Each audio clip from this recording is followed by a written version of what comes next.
Okay, to draw a simple synaptic connection, we'll start over here on the left. I'm going to first draw the circle by clicking the ellipse tool over here on the left. If you don't see it, you might see a square here or rectangle. You click on that and hold, and then a menu will pop up and you go down and you click ellipse. Now to draw the circle, you, with your left mouse button, click on the screen and then hold that mouse button to draw the ellipse. Now to keep the proportions so that it's a circle, you now, while holding the left mouse button, click and hold the shift key. So I have both the shift key and the left mouse button held down, and I get about the size that I want, and I release, and that draws a circle. Now I want to copy it, so that's the presynaptic neuron. Now I want to copy that to make the postsynaptic neuron. To do that, I select on the object, I then hold the Alt button, and you'll see this little arrow that pops up just on the bottom right of my mouse pointer. That indicates that I'm in the copy mode. So now that I'm in the copy mode, while holding the Alt button, I will click and hold my left mouse button and drag it down. You notice that it copies that object. Now this is important. I first release the mouse button, and then I release the Alt button, and that copies it. If I didn't do that, it would just, if I release the Alt button first and then release the mouse button, it would have just moved that previous object, but we want to copy it. Okay. So now to draw the synaptic connection, I go over to the line, and I want to click just above the base of the top circle. I don't want to click right at the circle outline. That's because if I make this line really thick, it might look discontinuous, and it will look a little strange. So you want to go just above it, and you click with your left mouse button and you drag it down. Now hold the shift key, and that will keep it in the orthogonal direction, and you bring it fairly close to the bottom circle, and then you release. Okay, so now you have the line. I want to draw this little triangle looking thing, so I'm going to go over here to Appearance, then click on Stroke. Now so this is all the appearance properties that modify the stroke. I can also click on the stroke here to get that same menu. Now I'm going to go to Arrowheads, and I want to click on this one. So notice I drew from here down to here.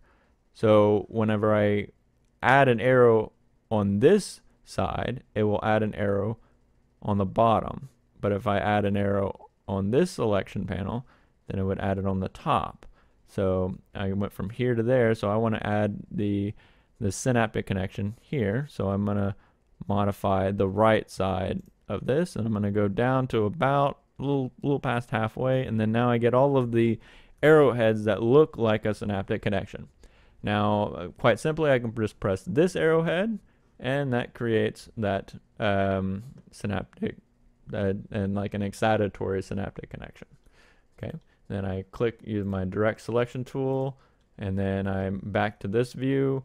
So then now I'm going to click on this top neuron, and I'm going to right click. So once after I select it, I now right click on it, and then I go to Arrange and bring to the front. And so that reproduces what you see above. And you can also do the open fill. That was a selection, and the arrow button.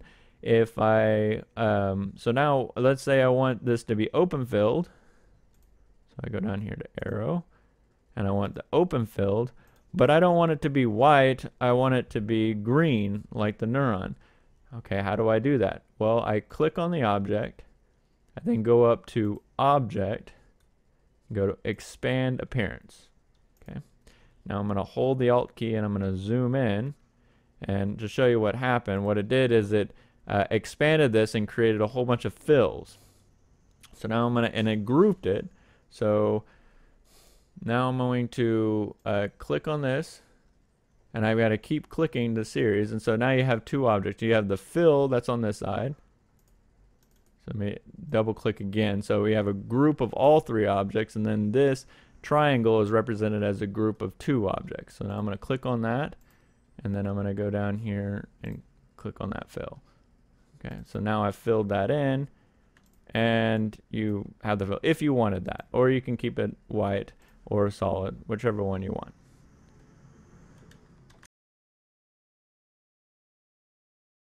The next synaptic connection we're going to draw is a complex synaptic connection. So many connections in the brain are not only a single component, a chemical component, they also have an electrical component. So in this case, you know, we have an excitatory chemical connection that is also paired with a electrical connection.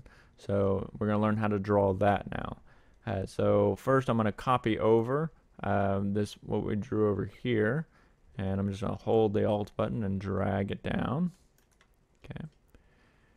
And then we're going to draw that excitatory component. First, I'm going to zoom in by holding the Alt button and spinning the wheel on the mouse button. Okay, and then we're going to click the line segment tool.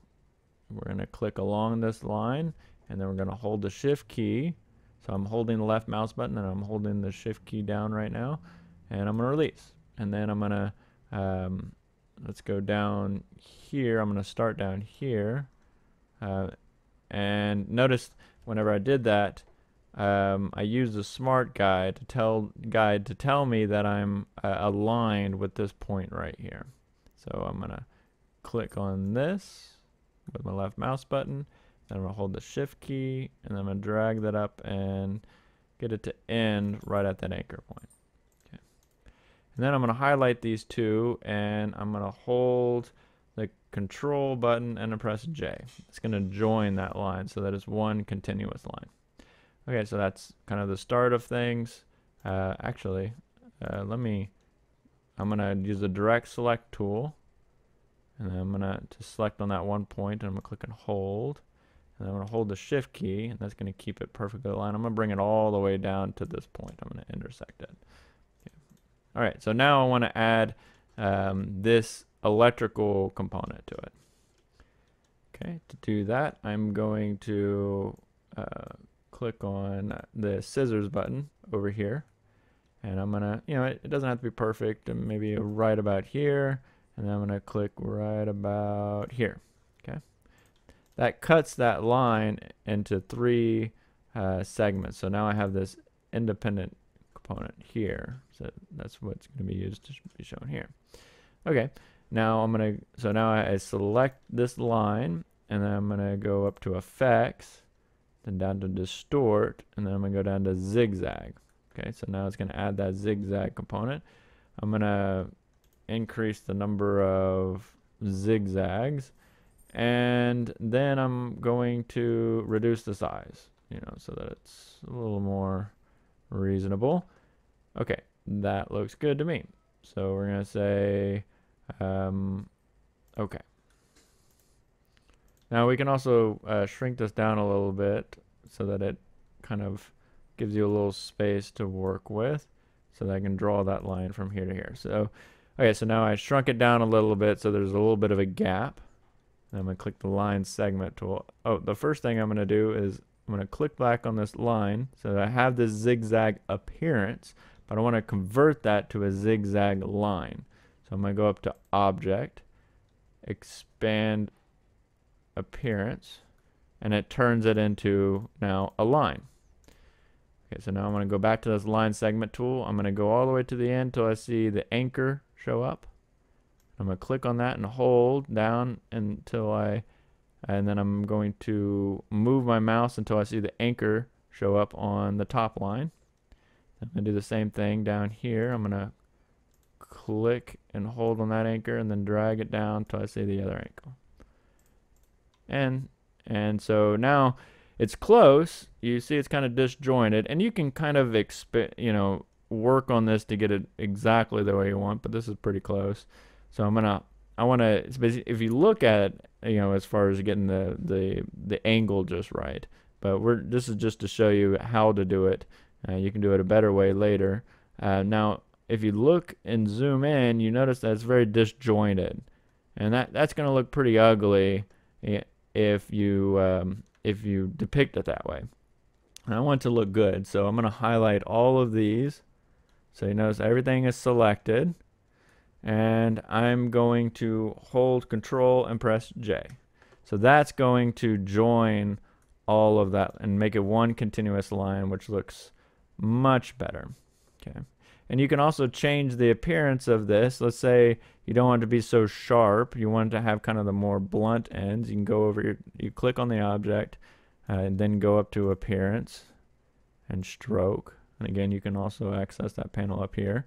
And then you go down to you can either choose a round or maybe the bevel joint. And that might look, you might prefer that. I prefer the sharper edge personally. But that is how you draw a complex synaptic connection.